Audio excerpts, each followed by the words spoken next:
Good evening and warm welcome to Power News, your window to the power sector. I'm Juhi Rajput. First of all, let me bring you the quick updates from power sector. To address power shortage in the Telangana region after the division of Andhra Pradesh, the centre has proposed setting up a 4,000 megawatt mega power project by NTPC. The company will take up development of the plant once it secures coal linkages. The coal requirement could be met by the state-owned Singareni collieries and other sources. After the bifurcation of Andhra Pradesh into Telangana and Singambu, the Telangana region is likely to be short by about 2,000 megawatt. The Coal Ministry will seek Cabinet nod for transferring government land to Reliance Power. The nod is needed to transfer the land held by government-owned Northern Coalfields Limited in Madhya Pradesh to Reliance Power's Sasan Ultra Mega Power Project. The Mohar and Mohar Almori blocks given to the UMPP are surrounded by land given to NCL. A part of this land is to be transferred to Sasan Power as specified in the UMPP bid process. Reliance Infrastructure filed a ₹100 crore defamation suit in the Bombay High Court against Aam Aadmi Party, which had alleged the power company had overcharged consumer in collusion with Maharashtra Electricity Regulatory Commission. The plaintiffs alleged the AAP office bearers had made baseless and false allegations at a press conference here last month to mislead the people, thereby defaming the company. Coal Ministry has turned down the SR's demand of tapering linkage for the plant till its captive coal mine in Madhya Pradesh commences production. The fuel for the power plant was proposed to be used from the captive mine. Delays in getting environment and forest clearances for the mining project have prevented any work on the mine, thereby forcing the company to look at expensive e-auction coal to meet the requirements of the first 600 megawatt unit. The company had proposed tapering linkage from CIL till its mine gets operational.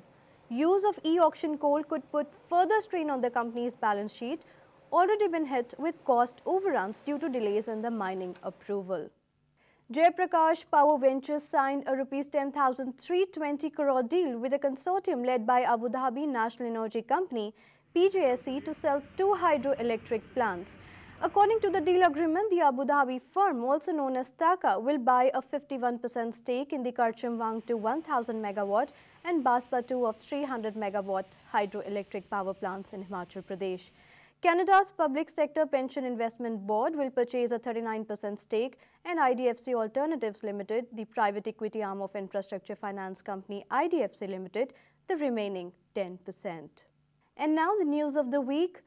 The sun is not shining as brightly as we thought, the wind is not blowing as fast as it was supposed to, and coal is more costly than we imagined. So raise our tariffs just as you did for Tata Power and Adani Power. That's the mantra for at least 20 companies that have approached regulatory bodies seeking higher rates for electricity they generate from wind, solar or coal-fired plants. Tata Power and Adani Power secured favorable regulatory orders after they struggled with plants that suddenly became unviable as Indonesia changed its law and made coal exports costly. Many others are queuing up with consultants, lawyers and regulatory experts, sensing an opportunity to charge higher rates than what is prescribed in power purchase agreements. Experts feel that the two companies successfully argued that they had no control on the situation as a foreign country from where coal was being shipped to the two plants in Mundra decided to change the law. Many solar power firms say that they have a much stronger case as solar radiation in Rajasthan and Andhra Pradesh is not as strong as claimed by the government when they set up their projects and agreed on a particular tariff. At least 7 solar power project developers with a total capacity of 470 megawatt have approached the Central Electricity Regulatory Commission seeking higher tariff. Barely 6 weeks after the Maharashtra government cut consumer tariffs by ₹8,400 crore, of which ₹7,200 crore was to be paid by the government, the Maharashtra Electricity Regulatory Commission nullified 2/3 of it by giving a ₹5,022 crore interim relief to Maharashtra State Electricity Distribution Company in view of the extraordinary financial difficulties being faced due to abnormal change in sales mix of subsidizing categories of consumers and to maintain its financial viability. MSEDCL is currently in a very critical financial situation. MSEDCL's financial condition is so precarious that it does not have sufficient funds even to discharge its liabilities towards power procurement. It has already defaulted in making payment to MSPGCL and other generation companies, and current accumulated liabilities are considerably high. If tariff is not revised at an early stage, then it may default in loan repayment, which in turn will affect its credit rating. The coal costs have gone up drastically over the last couple of years. Tariff have not kept pace with that. The power purchase cost has gone up by 300% over the last 10 years, while the tariffs have gone up only by about 70 to 80%. So leaving a gap of almost 230%. Some of it is covered by improvement of or reduction of the AT&C losses, but the problems will continue for all the DISCOMs in the country unless the tariffs are revised, keeping in view the input cost of generation, both coal and gas. MERC observed that the revenue gap was mainly due to shortfall in actual revenue billed, a concurrent effect of shortfall in energy sales. In financial year 13, sales fell in almost every category of consumers. The most significant impact was witnessed in the sales of industrial category, which grew by only 1% against the projection of 14% and 9% for HT and LT category respectively. On top of this, the drought situation in various regions of Maharashtra in financial year 2012-13 resulted in the sales witnessing a further downfall of 4%. Also, migration of subsidizing consumers through open access impacted sales growth materially. The recent MERC order raises tariff across consumer categories between 11% and 12%. The state regulator said the amount will be recovered over a period of 12 months and will be in effect for bills issued from March 1st. Here we'll take a short break, but there is a lot more on the other side. Stay tuned.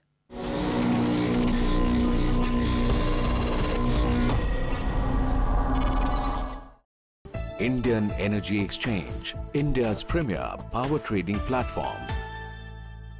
From manufacturing of energy cables to EHV installations to renewable energy solutions to retail energy products, our technology energizes lives.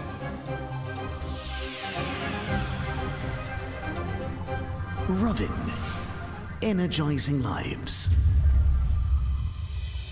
मैं नहीं सोऊंगा, मेरे bed के नीचे monster है। Rohan, monsters real नहीं होते। होते हैं मॉम, वो रात को मुझे हु हु करके डराता है। अच्छा, अगर डर लगे तो लाइट ऑन कर देना। अंधेरे में स्विच कैसे ढूंढूं? अगर मॉन्स्टर ने मेरा हाथ खा लिया तो? अभी सो जाओ, कल देखते हैं।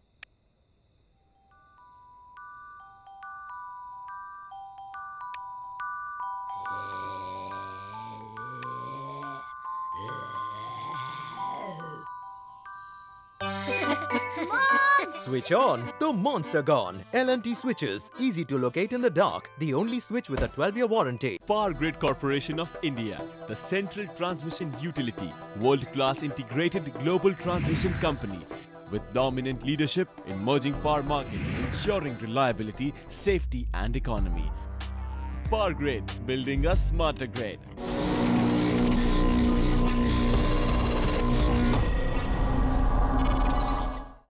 Welcome back. The new electricity tariff order by the Central Power Regulator could weaken the margins of government-owned companies such as NTPC, NHPC and Power Grid, according to Standard & Poor's Rating Services. The Central Electricity Regulatory Commission released last month the final regulations that will determine tariffs for 2014-15 through to 2018-19. The new electricity tariff norms are also applicable to generators such as NHPC, SJVN and PGCIL. As per Standard & Poor's Rating Services, S&P expects NTPC's earning before interest, taxes, depreciation and amortization to decline 10 to 12% and net income to fall under the new tariff structure. It has been prescribed now that the plant will be required to operate at the normative availability for 1 full month after operating for 72 hours at full load. In fact, the requirement of operating at full load for 72 hours is the adequate requirement for COD. In the initial stage, there could be some teething problem with the plant, and putting a condition of normative availability for 1 full month is too a difficult condition. Another important part is that auxiliary consumption and the heat rate need correction. In fact, with the change in the load cycles and many industrial around the clock consumers switching over to the captive power plants, there is a variation in the demand. Backing down is a real and technical necessity, and under those circumstances, it is very difficult to meet the target of heat rate and the auxiliary consumption. Therefore, I can say that while fixing the parameters, there is a need to have a closer look at the nature of load, requirement of the backing down, and change in the technical parameters on account of such backing down. It is anticipated that the revised regulatory tariff structure is likely to weaken the operating performances of NTPC, NHPC and Power Grid. It is unlikely to affect the ratings of these companies. The earnings before interest, taxes, depreciation and amortization and net income will be weaker, largely because the company won't be able to enhance its return on equity as much. Given that it will now have to use the 24 to 26% effective tax rate from the 33% rate it has been using so far. Second, incentives will now be based on plant load factor from the earlier plant availability factor. And now some news coming up from coal sector. The Coal Ministry will scale down its production target of 795 million tonnes in 2016-17 as it expects problems in environment clearances and rail connectivity. Coal Ministry has said that it would not be able to achieve 8% growth in coal production for the 12th plan and need to revise estimates during mid-term review. The target for coal production for 11th plan was initially set at 680 million tonne for 2011-12, but cut to 630 million tonne in the mid-term appraisal. The Coal Ministry now scaled down its production target of 795 million tonnes in 2016-17.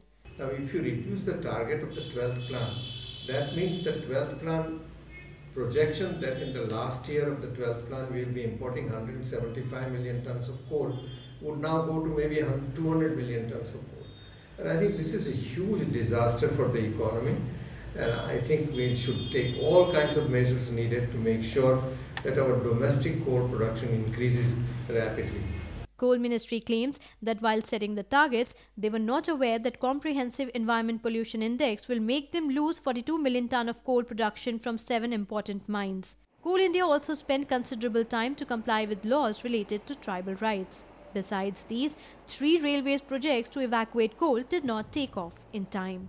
I think the most important thing the government can do is really open the coal sector to private sector players, auction the coal blocks just the same way as we are auctioning under new exploration licensing policy petroleum blocks, and let the new technologies and new players come into the picture. I think we can certainly have coal production, 4 years or 5 years, a coal mine can be opened, and there is no real reason why on the 13th plan target cannot be met. I think this is a total abdication of government's responsibility to produce the necessary amount of coal, particularly when it insists on keeping the coal sector under its own control as a nationalized sector. The government's decision to deallocate several coal blocks in past couple of years to private firms would also have an impact. Deallocation may hurt growth in production, but on the other hand, blocks that were not developed at all can start production if they are transparently auctioned after cancellation. Coal Ministry will discuss its concern with Planning Commission during the midterm appraisal after the new government comes into power. I think it is absolutely essential that the coal blocks which have been taken away from some of the players who are competent and capable of doing it, we should really understand what are the obstacles within which have prevented them from mining the coals, and quickly remove them and give back the coal blocks to those who are capable of doing this. And I think if you auction these coals with conditions that you must explore these blocks within a certain given time frame, then we can certainly, we should be able to produce the coal that we need. The country is facing a coal shortage and rising prices of imported coal. Several power producers are seeking higher tariff to cover their losses as coal costs rose unexpectedly in September 2011 due to a change in law in Indonesia, India's largest source for coal imports. India could produce only 540 million tonne of coal in the terminal year of the previous plan. Planning Commission estimated Indian coal demand at 770 million tonne for 2013-14 as against prospects of producing 606 million tonne. India is expected to import 163 million tonnes during the current fiscal. In 2012-13, Indian coal production increased 3.3% over the previous fiscal to 557 million tonnes as against the target of 574 million tonnes. It's time for another short break. Keep watching Power News.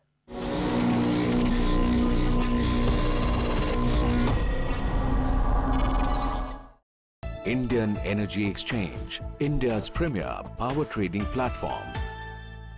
Jal, jal, jal.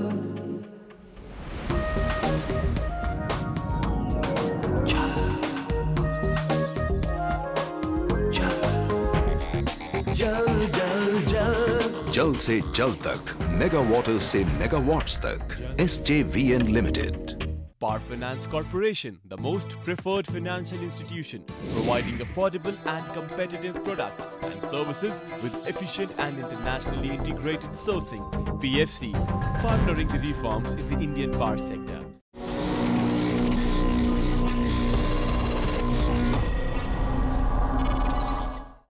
Welcome back. To cater the need for a marketplace where buyers and sellers could meet and trade power with genuine price discovery, power exchanges in India were conceptualized in 2005. The stepping stone for establishing such an exchange was laid in the Electricity Act 2003, which introduced the concept of non-discriminatory open access through provisions for promoting competition in the market. Recognizing the fact that price signal from an organized market will promote competition and investments, CERC initiated the process of organizing the electricity market by issuing guidelines for setting up and operating power exchanges. In 2008, India's first energy exchange, IEX, commissioned its operations. The short-term electricity market has grown from 66 billion units in 2009-2010 to almost 100 billion units in 2012-2013. And the volume traded in our exchange, the Indian Energy Exchange, has grown from a mere 6 billion units in 2009-2010 to well over 28 billion units in 2012-2013. The IEX is the leading energy trading platform with a 90% market share. Over the past 5 years, the number of participants on the exchange has increased to 2,600, comprising of 27 states, 5 union territories and 500 generators. IEX has maintained its market leadership all through the last 5 years and that it has been operating, and the market share in the last fiscal was 95%, and this year to date it has been close to 97%. We attribute this tremendous growth to the three hallmarks of our operation. One is transparency, the second is liquidity, and third is robust price discovery. The IEX provides a platform for trading power in the day-ahead market and the term-ahead market. In the renewable energy segment, the trading platform is that for renewable energy certificates. A platform for trading energy saving certificates under the Perform, Achieve and Trade scheme will be launched in the near future. The Indian Energy Exchange not only provides a reliable platform for such trading, but also contributes to time and cost efficiencies through an implicit auction mechanism by way of market splitting. IEX registered its first open access consumer way back in August 2009. Today, we have over 2,100 open access consumers who are registered with us. We are #1 in the world in terms of participation. We facilitate 27 states, 5 union territories, 3,000 plus clients, 2,100 plus open access consumers and more than 220 generators in the electricity market. And a cumulative trade of over 84 billion units has been carried out on our platform since inception. IEX provides an option for buying power in the short-term markets. The DISCOMs also have the opportunity to create an optimal mix of long-term and short-term contracts to hedge the risk of consumer migration. They can optimize power purchase cost by replacing costlier power procurement under long-term contracts with cheaper power available on the exchanges. Today, the state utilities contribute 50 to 55% of the volumes transacted on the IEX on a daily basis. The exchanges, the power exchanges in India, offer a most transparent mechanism for price discovery and thus are most competitive among various market options. With more capacity addition in the coming years and the integration of the southern new grid with the rest of the country and implementation of open access in the real spirit and in its entirety, I think the trading market and exchanges should see a tremendous growth in the coming years. At IEX, currently 40 to 45% of the overall day-ahead market trade is contributed by direct customers availing of open access. Power availability at competitive prices has led to the revival and resurgence of several SIC industrial units, particularly those in Punjab and Tamil Nadu, which were either shut down or running for 2 to 3 days a week. These units are now running round the clock by procuring power through the IEX. The Electricity Act of 2003 mandates open access to become a reality. On the ground, its implementation has been partial and, I must say, even ineffective so far. This needs to be addressed as a systemic issue on a priority basis by the policy and regulatory authorities, both at the central and the state levels. The exchanges have played an important role in furthering the objectives of the Electricity Act by facilitating competition and open access, as well as in realizing the impact of delicensing generation. The creation of a physical national grid has been supported by commercial contracts set upon the IEX, wherein huge volumes of electricity have been transferred across India to improve the reliability and security of supply in both surplus and deficit regions. With this, we come to an end of this episode of Power News. Keep sending us your suggestions and views at info@indianpowernews.com or call us on 011-405-60706. I'll be back next week with more news and updates. Till then, goodbye and take care.